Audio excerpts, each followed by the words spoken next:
Sayın Başkan, değerli milletvekilleri, Milli Eğitim Bakanlığı'nın 2012 bütçesi hakkında partimizin görüşlerini paylaşmak üzere söz aldım. Hepinizi saygıyla selamlıyorum. Değerli milletvekilleri, konuşmama Milli Eğitim Bakanlığı'nın kronikleşmiş sorunlarına dikkat çekerek, milli eğitimin 21. yüzyılın ruhuna uygun, demokratik, bilimsel ve köklü yapısal değişikliklere ihtiyacı olduğunu belirterek başlamak istiyorum.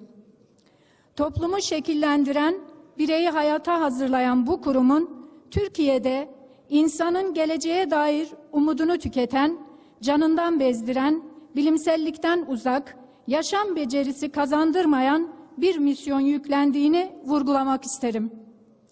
AKP hükümetinin iktidara geldiğinden beri eğitimle ilgili övündüğü en önemli icraatı ders kitaplarının ücretsiz olarak dağıtılması olmuştur. Bundan başka da dişe tırnağa dokunur tek icraatı yoktur. Öyle ki sanki bütün mesele ders kitaplarının ücretli olmasıymış gibi bu icraatını politik bir malzeme olarak da kullanmış, özellikle köylerde bunu bir oy propagandası olarak devreye koymuştur. Bir taraftan ders kitaplarını ücretsiz vermiş, diğer taraftan da ders kitaplarının ücretlerini 10'a 20'ye katlayacak oranlarda dergiyi ve ek kitapları alma zorunluluğu getirmiştir.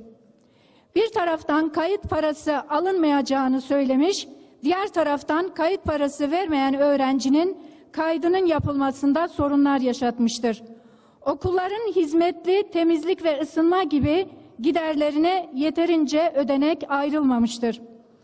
Eğitimin kalitesi yükseltilecek, eğitimde köklü reformlar yapılacak denmiş, diğer taraftan okullar işlevsizleştirilmiş, öğretmenler ekonomik koşullarının zorluğu nedeniyle kendi öğrencisine sınıfta değil de kurslarda paralı ders vermeye mecbur edilmiştir. Okullar eğitim veren yerler değil, diploma veren, işlevsiz ve teknik işleri yürüten kurumlar haline getirilmiştir.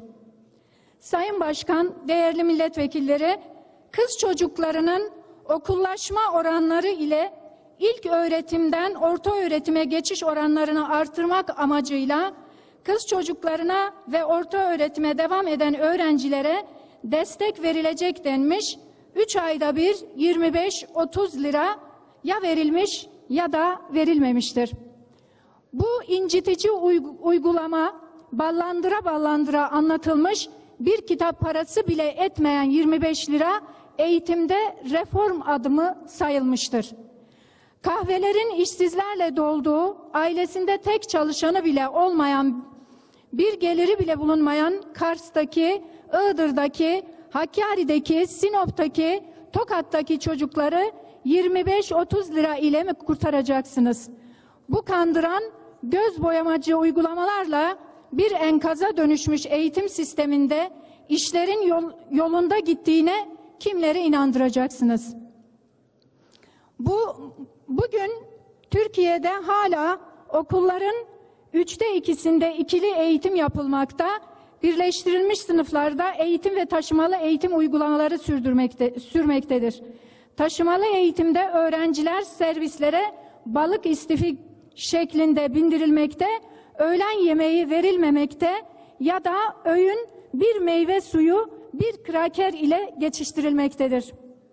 Zorunlu olan ilk öğretimde okullaşma oranı %98'lerde, orta öğretimde okullaşma oranı hala %60'larda.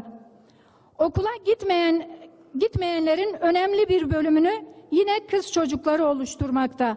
Haydi kızlar okula, anne kız okuldayız projeleri birer asimilasyon projesi olmaktan öteye gitmemiştir. Bu kapsamda okula kaydı yapılan öğrencilerin sayısı ile okula devam eden öğrenci sayısı arasında büyük bir farklılık vardır. Değerli milletvekilleri, bilimsel olarak biliyoruz ki bir çocuğun kişilik oluşumu 0-6 yaş aralığındadır. Ana diliyle eğitim görmeyen çocukların zihinsel gelişimleri öğrenme yetenekleri ve sağlıklı bir kimlik edinme şansları ortadan kaldırılmıştır. Ayrıca asimilasyonun boyutları daha da derinleştirerek ana dili unutturmak için okula başlama yaşı küçültülmüştür. Erken yaşta okula başlama öğrenmede etkili bir yöntem olabilir. Ancak çocuk eğer kendi ana diliyle eğitim görürse. Değerli milletvekilleri, diğer taraftan engellilerin eğitim hakkından yararlanmalarında yaşadıkları sorunları gidermek için bütçeden yeterli kaynak ayrılmıyor.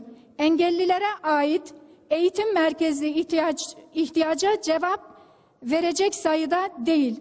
Öğretmen, rehberlik uzmanı, psikolojik danışman ve yardımcı hizmet personeli istihdamı son derece yetersizdir. Türkiye'de okul ve derslik sayısında da hala yetersizlikler mevcut. Köylerin çoğunda sıralarda üçerli dörderli oturulmakta, çocukların spor yapacakları, kültürel aktivitelerde bulunacakları fiziki ortamlar bulunmamaktadır. Okulların fiziki yapı ve donanım açısından yaşadıkları eksiklikler henüz giderilmiş değildir. En son yaşadığımız Van depreminde deprem tehlikesine karşı güçlendirildiği iddia edilen bütün okullar çökmüş, barınma yerleri olmayan, adeta zulüm yaşatılan öğretmenler enkaz haline gelen bu eğitim sisteminin kurbanları olmuştur.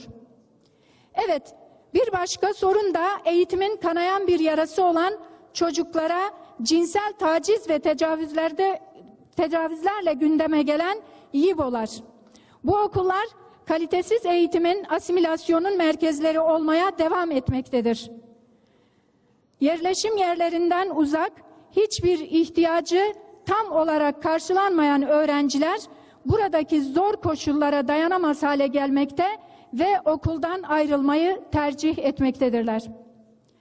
Bölgeler arası makasın gittikçe açıldığı Türkiye'de ilköğretimde okullaşma oranı Türkiye genelinde %98 iken Hakkari'de %85, Bitlis ve Muş'ta %87, Van'da %88, Bingöl'de %91, Ağrı'da %93'tür. Orta öğretimde okullaşma oranı çok daha düşüktür. Türkiye geneli %65 iken Ağrı'da %22, Muş'ta 23, Van ve Bitlis'te %28, Bingöl'de %36, Hakkari'de %41 ve Kars'ta %48'dir.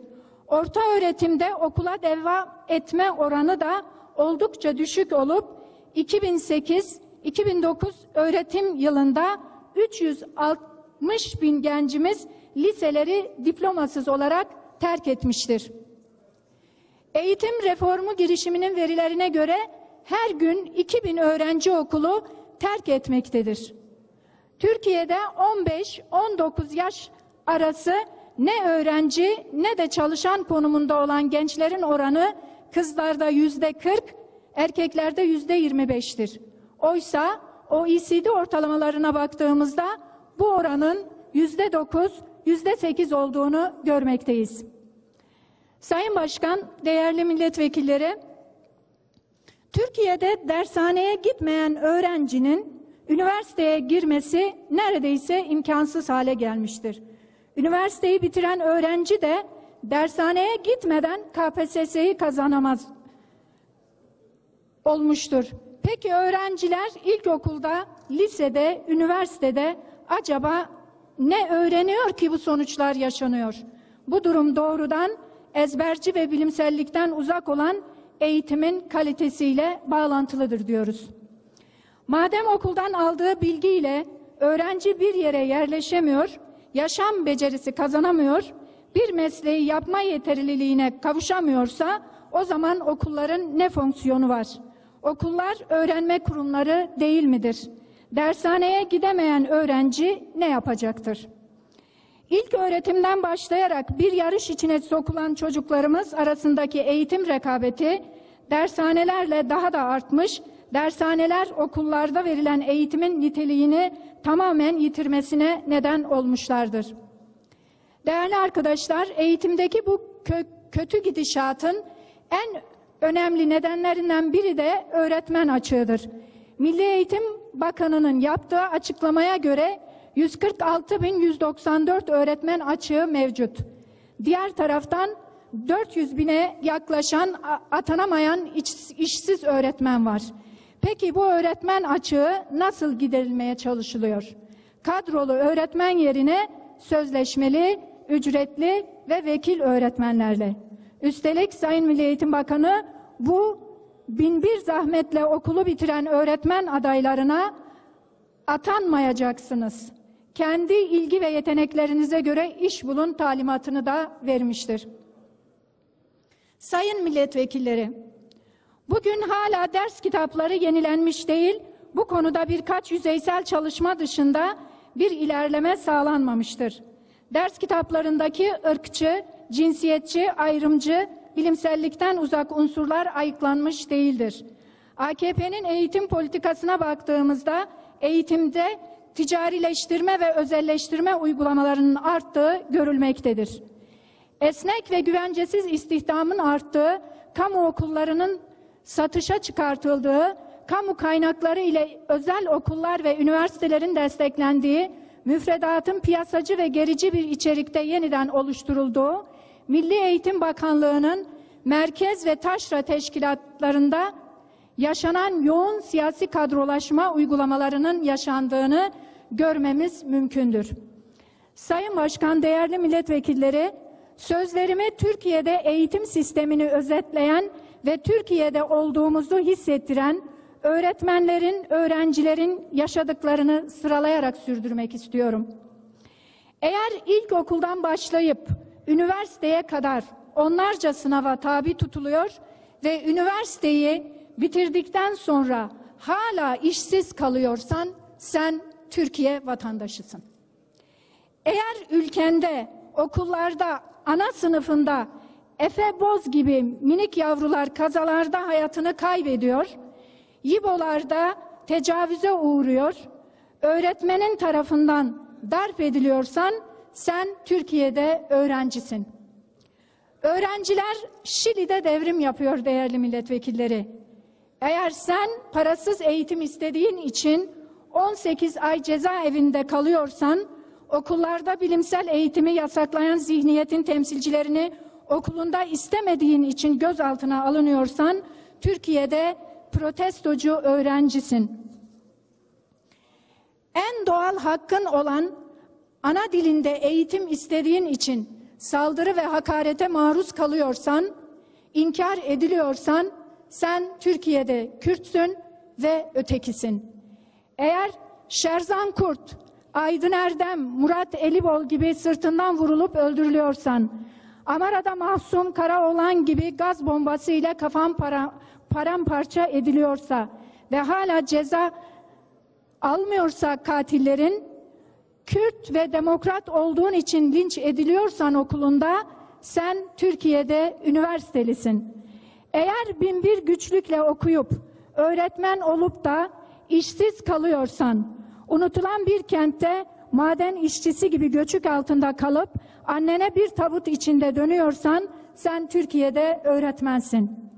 Eğer okulların çöküyor, kitap, defter, kalem alacak para bulamıyorsan ve bir internet kafede gözlerin açık göçüyorsan, Vanlı Küçük Yunus gibi, Kızıltepe'de Uğur Kaymaz gibi babanla beraber kurşuna diziliyorsan, Lice'de Ceylan Önkol gibi askerin attığı havanla cesedin paramparça oluyor ve inceleme için savcı köyüne gelmiyorsa ve Cizre'de Mehmet Uytun gibi annenden süt emerken kafana yasal gaz fişeği dedikleri fişek saplanıyor ve katilin bulunmuyorsa sen Türkiye'de çocuksun. Evet, bu olaylardan biri başına geliyorsa Uşaklısın, İzmirlisin, Karslısın, Hakkarili, Sinoplu, Zonguldaklı, Vanlısın. Kısaca sen Türkiye'lisin. Evet sayın milletvekilleri, bu tablo karşısında kalkıp Türkiye'de eğitim sistemini övmek, mevcut sistemi savunmak işlerimizi daha da zorlaştıracaktır.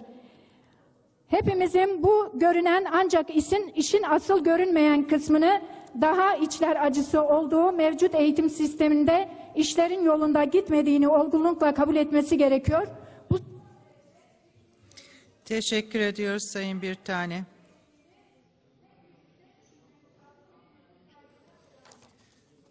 Teşekkür ederiz.